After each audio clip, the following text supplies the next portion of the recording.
Welcome to another Straight Up Tuesday tip. I'm 𝗤𝘃𝗀𝗀𝗃, licensed agent with Second City Real Estate. With me, as always, is 𝗏𝘃𝗃𝗃𝗃, co-founder of 𝗣𝐶. And if you are back for another Straight Up Tuesday tip, please take the 5 seconds and leave us a review, subscribe. We're constantly looking to promote the show. So please, if you could do that 5 seconds to help us, we'd be much appreciative. Smash that subscribe button. I love when they say smash it with some authority. So that's probably a good lead into today's guest. So we have the Axon Group back, specialized in two to four units here in the Chicagoland area. And our guest today, Mike Scanlon, co-leader of the Axon Group with 𝗬𝗃𝗃𝗃𝗃. And how it ties in, Mike is a bigger dude, a male model, if you didn't realize, if you can't see the camera here. So we're going to embarrass him as much as possible. So, Mike, in all seriousness here, though, you guys do a tremendous job with 2 to 4 units with the house hackers here in Chicago and the Chicagoland area. Let's dive into a recent one that you did that can help shine some light on the process for our listeners who are out there scrounging for deals. So start with where was this deal? How was it sourced? Give us the very beginning and we'll go from there. Yeah, absolutely. And super excited to finally be on air with you guys. Known you guys for a little while. So I appreciate you having me. But this deal is up in Elgin. And I was able to source it because, one of my, strong points is that I just love making friends with everyone. So anytime I ever meet an agent, for an on-market deal, I'm nice to them. I, have conversation with them and I try and, form a relationship. And so that's led to a lot of positive things for me. And this is how I ended up getting this deal. It was an agent that I met with an on-market deal, and she and I got along really well. And so she started to send me some off-market deals. And I've actually sold now, I think 3 or 4 of her deals where she just came straight to me. And the seller wanted a number. I was able to, get her an investor with the number. And so that was this one. This one was a 3.5% down FHA. It was a 4 unit. Needed a little bit of work, but nothing too crazy. And it was $335,000. And we got a full 3% seller credit for the client. And so the numbers ended up working out, really well for the client, just because we were able to, play with a little bit of things that I like to do for clients. So he was looking at just short of $12,000 for the down payment, $11,725, and then $700 for inspection, $450 for appraisal. So he was just short of $13,000 all in by the time that everything was kind of factored in. But like I said, we like to use a few tricks, in my personal dealings and with the Axon Group in general. So this place had pretty good rental income. Across the 4 units, we were getting $4,150 of rent.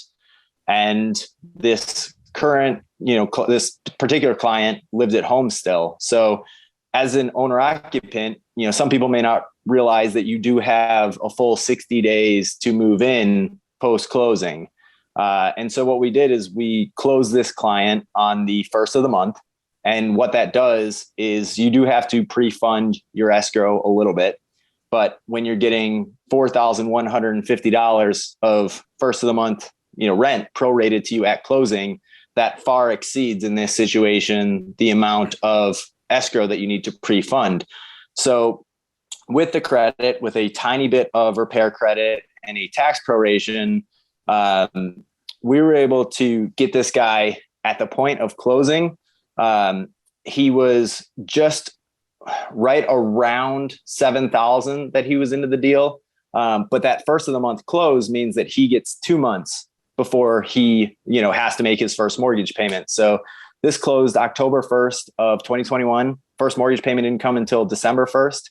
So that means that November 1st, he also got another $4,150 without making a mortgage payment.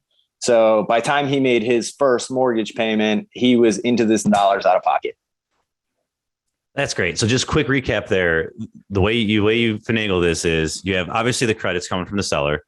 You have the tax proration, which again, kind of out of you can negotiate, 110%, 115, 105, whatever that is. Right. And then the timing of this, you close the first of the month. he doesn't have a payment for 60 days now. He's getting the proration for the full month's rent there. So with that freebie, like you just mentioned, you're in this deal for nothing. You now own a 4-unit with basically almost nothing out of pocket. Yeah. So by the time he made his first mortgage payment, the amount out of his pocket from where he started to where he made his first mortgage payment was just about $3,000. And, obviously you're not going to find deals like this in the city. You're going to have to go out into, your Elgins, your Auroras, your Joliets potentially to find these old multifamily. But what it allowed him to do was live in an area that he wanted to live. He was from out that way. And he was able to get this property with a payment in, by time this airs, who knows what interest rates are going to be, it's crazy. But he was able to get it for a 3.25% interest rate. And so his payment ended up being right around $2,400. And even while he lived there, he was getting just about $3,200 of rental income. So minus his expenses. Yeah. So across the other 3 units. So he moves out, the number is going to be, 4,500 or whatever versus the 24. Yeah. With no rent raises, by the time he moves out, it'll be $4,150 of rental income with a payment of $2,432 was the actual amount. So when you're only 3,000 into it, that ends up working out to a ridiculous 275% cash on cash return, just because we played with the numbers a little bit and we played with dates and all this kind of stuff. And that doesn't even include, your principal pay down, your appreciation, your interest write-off if you itemize your taxes, stuff like that. That's awesome, man. And I love just hearing, like, instead of just being like, sure, you want to make an offer, like sitting down, because, as agents, it's good money. Like, you should be providing this full service. And I always love when I hear that, oh man, like you're actually looking out for the person, because you easily could have just said, great, let's buy it. Cool. Here's the comps. But like taking the extra step to really make this a go from a good to great deal. Yeah. And I think it's something that you fully understand. Anybody who does this themselves fully understand. Like, I'm not just in this to make money. I do this myself. I invest myself. I'm closing on my next house hack pretty soon. I want to see other people succeed in the same way. And there are just these little 1%er tricks that we were able to come up with that make it a lot easier for them. And that just forges really good long-term relationships. Absolutely. You mentioned the house needed a little bit of work. Did you have any concern about passing FHA for the inspection/appraisal? No. So we were fortunate in that regard. It was structurally sound. Foundation was good. Roof was good. We had some old windows, but there was nothing wrong with them. They're just pretty old. In terms of work, we're talking, old laminate flooring. We're talking Formica countertops, old cabinets. Everything else was pretty solid. It was just cosmetically, it was going to take some upgrades over time, but that was his plan, to live in one of the units and upgrade it, and then just upgrade the rest on turnovers.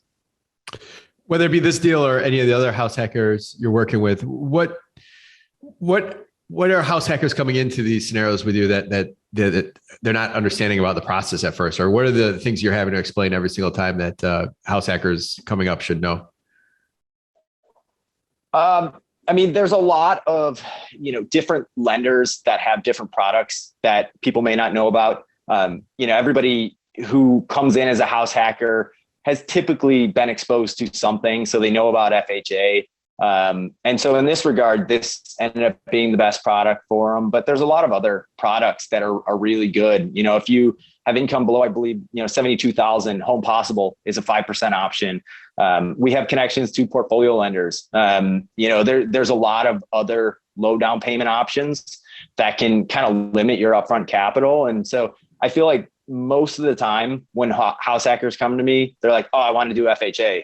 And in this situation, it's great. Out in the suburbs, FHA is great because on 3 to 4 units, you can pass self-sufficiency, which is a rule that says that 75% of the rental income has to be greater than the PITI. But in the city, our house hackers that approach us in the city, that is a very tall order to pass that self-sufficiency test. So just exposing them to alternatives is super important.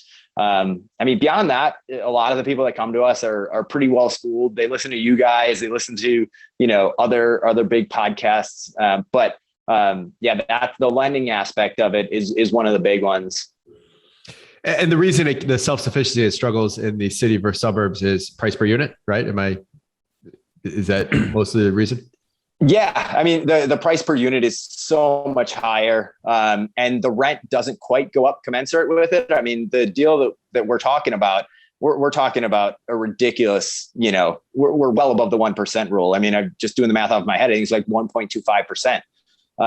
You're not typically seeing that in the city. I mean, it's certainly possible, but in the areas that we're seeing people invest, it's just not the norm. And then, potentially differences in taxes, slightly higher taxes in certain areas. But yeah, the price per unit is the biggest thing.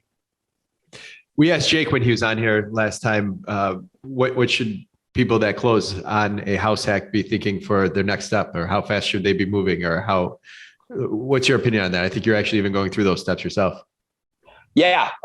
So I guess it all depends on your financial situation, but we typically find that, people are a little bit nervous on their first house hack. And I try to tell everybody on every first conversation, like, it's okay to be nervous. It's normal to be nervous. Once you get into this and you have that first month where money leaves your account and then more money goes into it, you're going to be super ready by the end of year one. So if you're financially able to do it, and this is really a goal of yours, then every year on the year, you should be doing it. Now, if your life circumstance is different, I've worked with people that, they just want to limit their mortgage. They're not doing the hardcore, house hack where they have to move every year on the year, and that's okay too. So it's all very dependent, but if you're 100% all in, I say go for it every year on the year until you're tired of moving. Yeah, that's great. And I think what's real important there that I want to pull out is it's contextual to your situation. Everyone sits there and like, I don't like this deal because I'm not making my money back. It's like, well, was that your goal? Right? If that's the goal, cool, then you have to look in a different area. But if the goal is just, I want this to be better than my current situation, or I just want a long-term play with equity, like there's so many different ways to slice it. And it's up to you individually to define that. And then don't let anyone else tell you what's a good or bad deal. Like take all that data points, but at the end of the day, it's contextual to what you were looking to accomplish. Yeah, I think that you'll see that there's investors that want to be cash flow investors, and that's perfectly okay. I mean, some people might look at my upcoming house hack and be like, dude, those numbers are not amazing, but I'm 33 and I'm a little bit tired of moving every single year. So I'm buying a slightly nicer place that's more of a net worth play for me. So yeah, I mean, it's not all just cash flow. It is, there's a lot of extra benefits of principal pay down, of tax write-offs, of appreciation that go along with the cash flow. So if you're okay with, even marginal cash flow, there's ways that you can make investments work in alternative ways. Love it. All right, Mike, great stuff here. We will link to you in the show notes so our listeners can find out more about you. And Mark, are you ready for your Chicago fact here? I realized last time we were recording, like, I don't know if you noticed this, Tom, but I actually changed my stance when I'm getting ready to answer this question. Like I get physically ready to reply in addition to just mentally or verbally. So all right, I'm ready. All right, let's see. This is going to be I think 25% chance. I think it's going to be kind of a guessing game here, just to set low expectations for you. So according to the internet, it was actually in Chicago that Courtney Love broke it off with Billy Corgan of the Smashing Pumpkins, also a Chicago-based band here, and met Kurt Cobain after a Nirvana concert outside this Chicago music venue. In your options, she met him outside the Metro, the Riv, the Aragon Ballroom, or the Vic. Sad to say, I've never been to any four of those venues. Come on. No, I haven't. I haven't been exposed. I didn't know that. I didn't know that they met here, though. That's a weird fact. I don't know how I know that, but I'll go with the Vic. Michael, what are you doing? Where are you going? I feel like just based on the type of music, I got to go with the Aragon Ballroom. It was the Metro, boys. No. See, well, there's your 25. Crazy. That place holds like 1,000 people. Yeah, see that I would have. If I knew any of those venues, I would have said which one's bigger, and I would have probably figured that out that way. So yeah, no, I'm Anyone want to go to a concert? I'm down now that post-COVID. So let me know. For your straight up Chicago gear, you can find on our merch store. Yes. All right, Mike, Tom, thank you very much. Listeners, again, visit our house hacking website, our house hacking calculator on our website. We got some other house hacking tools and information on there for you. And don't forget to smash that subscribe button on wherever you're listening to this podcast from. Smash it. Mike, Tom, thank you very much. Listeners, thank you for listening to us, and we'll see you Thursday. Thanks all. Awesome, guys. Appreciate it.